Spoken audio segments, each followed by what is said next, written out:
সাহায্য করলে কাউকে এভাবে সাহায্য করবেন। এই ভিডিওটা দেখেন, ছেলেটি রাস্তার পাশে বসে ভিক্ষা ভিক্ষা চাচ্ছে, ঠিক তখন একটি মেয়ে চলে আসে তার পাশ দিয়ে এবং এই মেয়েটি ব্যাগ থেকে কিছু টাকা নিয়ে তাকে দিতে ধরে। ঠিক তখনই সে ভাবে অন্য কিছু এবং সেখান থেকে চলে যায় এবং ছেলেটি অজরে কান্না করে যে আমাকে ভিক্ষা দিতে গিয়েও দিল না, কিন্তু ছেলেটি ভাবতে পারেনি যে মেয়েটি এই কাজটা করবে। তারপর দেখেন মেয়েটি দৌড়ে চলে যায় এবং যাওয়ার পর তার জন্য কলা কিনে নিয়ে আসে, অনেকগুলো, এক ঝাঁকি কলা। তারপর এখানে তার ওইখানে বসায় যে ভাইয়া ভিক্ষা করা ভালো না, হাত পাতা ভালো না, অনেকে টাকা দেবে, অনেকে মুখ বেটকাবে, তার জন্য আমি তোমাকে কলা এনে দিলাম, তুমি এই কলাগুলো বিক্রি করে করে যা টাকা হবে আরও কলা নিয়ে আসবা, তারপরে যা বিক্রি করবে যা টাকা আসবে তারপরে আরও বেশি করে কলা আনবা।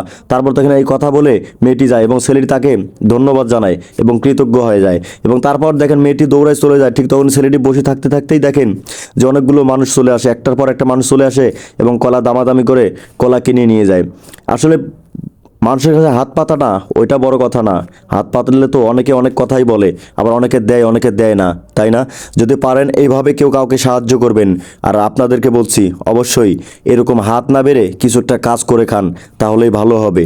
কারণ ফকিরদেরকে কেউই পছন্দ করে না, কারণ যারা অরিজিনাল ফকির এরকম মানুষের জন্য তারা ভিক্ষা পায় না। এই মেয়েটির কাজ যদি ভালো লেগে থাকে তাহলে অবশ্যই ভিডিওতে লাইক কমেন্ট এবং চ্যানেলটা সাবস্ক্রাইব করে দিতে ভুলবেন না। এবং ছেলেটি দেখেন টাকা নিয়ে অঝরে কান্না করে এবং মেয়েটি আড়াল থেকে দেখে দেখে সে তার মনে অনেকটা শান্তি চলে আসে এবং তার ভালো লাগে এবং সে আস্তে আস্তে দেখেন এখান থেকে চলে যায় ছেলেটি।